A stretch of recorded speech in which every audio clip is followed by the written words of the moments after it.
did everything right, you got the degree, you followed the rules, you tried to be perfect. But deep down, why do you still feel like a fraud? What if feeling not enough has nothing to do with your worth, but everything to do with your wounds? You wake up and scroll. Another success story. You work harder, hoping someone notices. You smile in meetings, say I'm fine in texts, but inside, there's that lingering echo. Not good enough. You try to outperform it. You burn out quietly. You chase praise like it's oxygen. But even when you get it, it fades fast. This isn't laziness. This isn't weakness. This is emotional exhaustion from years of thinking your worth must be earned. Where did it begin? This belief that you're not enough. Maybe it wasn't one big trauma. Maybe it was 1,000 tiny moments. Why can't you be more like your brother? Almost perfect, but you missed one mark. You're too sensitive. Toughen up. Each moment a thread. And now your self-worth is tangled in a web of silent comparisons and subtle criticism. And the saddest part, you started saying those things to yourself, quietly, repeatedly, until your own voice became your harshest enemy. What if worthiness isn't a goal to reach, but something you already carry within you? What if you've been measuring yourself as someone else's ruler? Love, respect, and joy aren't rewards for perfection. They're birthrights. And somewhere along the way, someone convinced you that you had to earn what you already deserved. But here's the truth. The most powerful people in the world are not always the most talented. They are the ones who believe they are enough, even when they're not perfect, and you can be one of them. Let's go deeper. Look at a child. Before the world told them to be better, faster, smarter, that child knew how to laugh without guilt, knew how to cry without shame, knew how to dream without fear of failure. That child is still inside you, still waiting for permission to feel whole. You don't need to fix yourself to be worthy of love. You don't need to earn rest to deserve kindness, to achieve greatness before feeling peace. You don't have to perform, you get to exist. Healing doesn't always begin with a breakthrough. Sometimes it starts with a pause, a moment where you stop chasing who you think you should be and sit with who you already are. What if you stopped trying to prove yourself and started getting curious about yourself? Not, how can I be better, but what makes me feel alive? You've spent years looking outward for approval, for validation, for someone to tell you you matter, but your deepest peace will come when you turn inward. You are not a problem to solve. You are a person to rediscover. Reconnection begins with presence. Put down the checklist, turn off the notifications, breathe. Who are you when you're not performing? Who are you when no one's watching? It's in stillness that truth whispers. And often, that truth is simple. You were never broken. You were just buried under expectations that weren't yours. Let's be honest. The world benefits when you doubt yourself. Because a person who doubts their voice is easier to control. A person who always feels not enough is always consuming more, buying more, hustling more. Reclaiming yourself is an act of quiet rebellion. It's not loud, but it's powerful. When you choose to love yourself before any accomplishment, you interrupt the system that profits from your insecurity. For most of your life, you've been told that hard work equals success, but what if all that striving still leaves you empty? What if effort alone is not the answer, but alignment is? Alignment is not about doing more. It's about doing what matters. It's not about being busy. It's about being intentional. You can climb a ladder your whole life and realize it was leaning against the wrong wall. In striving, we overfunction. We say yes when we mean no. We ignore fatigue. We abandon our truth. In alignment, we reclaim choice. We pause. We listen. We move from center, not fear. When you're aligned, your energy expands. When you're misaligned, even small tasks drain your soul. This is not laziness. It's a signal. What energizes you, what feels light, what leaves you feeling more you, not less. True alignment often feels like coming home. Not to a place, but to a state of being. It's when your values, your actions, and your emotions all move in the same direction. And alignment doesn't mean life gets easier.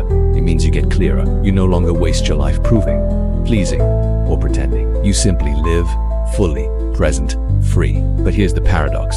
When you stop forcing things to happen, you make space for the right things to unfold. When you stop running, life finally catches up to offer what's meant for you. Alignment is an act of trust. Trust that your truth is enough. Trust that who you are, not who you perform to be, is already worthy of where you're going. For years, you've been chasing a picture of success that wasn't yours. A house, a title, a salary, a social media following. But what happens when you get all those things and still feel like something's missing? Maybe success isn't what they told us. Maybe it's not about how many things you achieve, but how much peace you carry while achieving them. What if success isn't about being ahead of others, but being aligned with yourself? What if true success is not a destination, but a rhythm? A rhythm where your outer accomplishments don't come at the cost of your inner well. You've been taught to hustle, grind, compete, prove. But what about rest? What about joy? What about meaning? We glorify being busy, but no one teaches us how to be fulfilled. We measure success by speed, but forget that slowness can be sacred. Redefining success means asking yourself deeper questions. Am I living in a way that honors my values? Am I present with the people I love? Do I feel alive when no one is watching?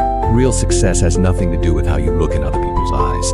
It has everything to do with how you feel in your own skin. Do you wake up proud of the life you're living? Do you go to bed with peace, not just with a list of accomplishments? The world told you that being successful meant being seen. But being seen doesn't always mean being understood. And it surely doesn't mean being fulfilled. Many people are performing success while silently breaking down. Smiles on screens, emptiness behind them. The version of success that's trending may not be the one that's true for you. What if we measured success by how well we know ourselves, by how honest we are in our relationships, by how deeply we live, not just how fast we move? Maybe success is living a life that makes you feel proud when no one else is watching. Maybe it's the courage to walk your path, even when it's unpopular. And maybe, just maybe, success is waking up and knowing, I'm enough right here, right now, without needing to prove it. Let's pause everything.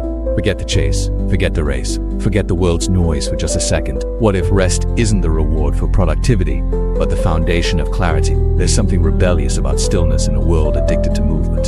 Something sacred about silence in a culture afraid of it. Maybe you're not burnt out because you've done too much. Maybe you're re-burnt out because you've been doing the wrong things for the wrong reasons for too long. What if you stopped? What if you listened, really listened, to what your body and soul have been whispering all along? Maybe rest isn't the opposite of progress. Maybe rest is progress, the pause that powers transformation. Rest is remembering who you are when you're not performing, remembering what you love when you're not being watched, remembering what matters when everything else fades away. What if your worth didn't come from being impressive, but from being real? What if the pressure to be extraordinary is exactly what is making us feel like failures? In a world where everyone's chasing highlight reels, being ordinary has become radical, but ordinary isn't boring. It's honest, present, rooted. There's courage in choosing to live a quiet, beautiful life without needing to broadcast every moment. There's power in showing up as you are, not as a brand. When did we start believing that unless we're changing the world, we're wasting our lives? What if your biggest impact isn't in millions of followers, but in the quiet kindness you show your friends? What if your greatness isn't loud, but deeply consistent? There is profound peace in living a life that is meaningful to you, even if no one else claps for it. To be ordinary in a world obsessed with fame is a quiet revolution. You don't need to go viral to be valuable. You don't need to stand out to matter. You just need to be true. There is a quiet lie we all learn to tell. I've got it all together. We tidy up our rooms, our resumes, our relationships just enough to appear functional. But beneath the surface, many of us are barely holding it together. You're not alone if you feel lost. You're not behind if you feel confused. You're just human navigating a life that has no script. Behind every confident post, there's someone asking themselves, am I really okay? Behind every curated smile is a question mark nobody sees. What if being messy is not a flaw but a feature? What if the cracks in your plans are where your light comes through? Everyone is improvising. Everyone is learning in real time. No one is as composed as they appear, and that's okay. Real strength is not in pretending to be perfect. It's in showing up anyway, vulnerable, open, and brave. Life isn't about being flawless. It's about being real. And realness, that's what connects us. You look around and it seems like everyone is moving forward. New jobs, new cities, new relationships. And then there's you, stuck, still figuring things out, still trying to start, still healing from things no one sees. But what if you're not behind? You're becoming, in your own time, in your own way, on a path that no one else can walk but you. Some flowers bloom in spring, others in late autumn, but all are beautiful in their own time. And so are you. What if you're exactly where you need to be, even if it doesn't feel like it? The timelines we compare ourselves to, they're imaginary. The truth is, life is not a race. It's a rhythm, and your rhythm doesn't have to match anyone else's. Just because someone else is sprinting doesn't mean you're failing. Just because you can't see your progress doesn't mean it's not happening. Growth is often silent. Healing is invisible. Becoming takes time. You're not being left behind. There's a version of you that shows up in front of people, polished, funny, successful, in control, and then there's the real you. The one behind the closed doors. The one who's still figuring things out. The one who's tired of pretending. What if freedom isn't found in finally impressing everyone, but in finally being honest with yourself? The war inside you is not between good and evil. It's between your truth and your image. Your healing begins the moment you choose to stop fighting who you are and start trusting that who you are is already enough. Every day, you live between these two selves, the one you are and the one you perform. But performance is exhausting. The mask starts to suffocate, and you start to wonder, if people only love the version of me I invented, do they really love me? Pretending to be someone you're not might protect you from rejection, but it also protects you from connection. And without connection, we starve. We become strangers in our own lives. What if the bravest thing you could do isn't becoming someone better, but becoming someone truer? I'm fine, it's not a big deal, I don't care anymore. These are the lies we whisper to ourselves when we're afraid of admitting the truth. Because the truth is scary. Admitting you're hurt means being vulnerable. Admitting you care means risking rejection. Admitting you're not okay means facing the discomfort you've been avoiding. But denial doesn't heal you. Numbness isn't peace. Pretending doesn't make the pain go away. It only buries it deeper. Some lies are loud, but most are quiet. The most dangerous lies are the ones we repeat so often we start to believe them. I'm not good enough. No one will ever love me for who I am. I'll always be behind. These lies are not truths. They are old wounds talking, and you are allowed to stop listening to them. Healing begins with honesty. Real peace begins when you stop lying to yourself. So ask yourself, gently, what lies have I been living with? And what truth am I finally ready to tell? You want to be loved, but when someone gets too close, you push them away. You want to succeed, but when you're about to make progress, you procrastinate. The solution isn't to fight your sabotage, it's to understand it. What are you really afraid of? And what would it mean to believe that you are worthy of good things? Even if they scare you, you want to be seen. But when the spotlight finds you, you shrink. Why? Why do we sabotage ourselves? The answer is often not laziness or fear of failure. It's fear of success. Fear that if we finally get what we want, we'll lose it. Or worse, we'll realize we didn't deserve it in the first place. Sabotage is self-protection in disguise. We think, if I never try, I can never be disappointed. If I keep failing, I stay in control. If I play small, I avoid the pain of being seen and judged. But that pain, the pain of growth, of risk, of showing up, is also where the beauty lives. You don't sabotage because you're broken. You sabotage because you're scared. And courage isn't the absence of fear. It's moving forward anyway. Messy, unsure, but true. Every time you choose to believe in your worth, even a little, the grip of sabotage loosens. You get closer to becoming who you really are. You scroll for hours, watch another show, order food you don't even taste, laugh at memes that don't really make you laugh. You're not living, you're numbing. Numbing is not rest, but healing doesn't happen through distraction. It happens through presence, through stillness, through allowing the feeling to rise and pass, not run from it. It's escape, it's silence disguised as peace. It's activity disguised as purpose. We numb because it's easier than feeling. Pain is uncomfortable, grief is exhausting, loneliness is sharp. But when you turn down pain, you also turn down joy. When you mute sadness, you mute. When you numb anxiety, you numb passion, you can't selectively numb emotions. You either feel fully or you live halfway. We live in a culture of numbing. Constant content, instant gratification, endless scrolling. It keeps us distracted from ourselves. Growth often looks like isolation. When you start choosing peace over chaos, solitude over noise, healing over distraction, you may find yourself alone. And that loneliness can be confusing. You wonder, did I make the right choice? Why does becoming better feel worse? Because change removes what's familiar. Even if what's familiar was painful, your old habits, your toxic friendships, the identities you used to wear, they fall away. And in that in-between space, it gets quiet. Painfully quiet. But don't confuse that silence with emptiness. It's space. It's clarity. It's room to grow. Think of the caterpillar. When it enters the cocoon, it dissolves. It becomes unrecognizable, even to itself. But in that dark silence, transformation happens.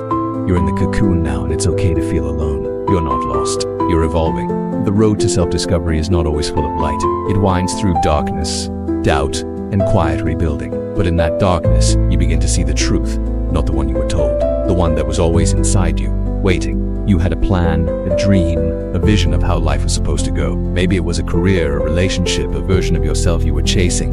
And then, one day, it all fell apart. Slowly or suddenly, quietly or with great noise. And you were left holding the pieces of a future that would never happen. No one teaches you how to grieve the life you didn't get. No one talks about the heartbreak of a dream dying. But it's real and it hurts. The death of a dream can feel like the death of who you are. You question everything.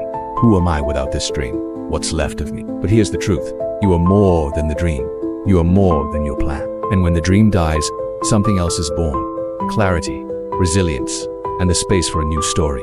Dreams don't die to punish us. Sometimes they die to protect us. Sometimes they die so something truer can live.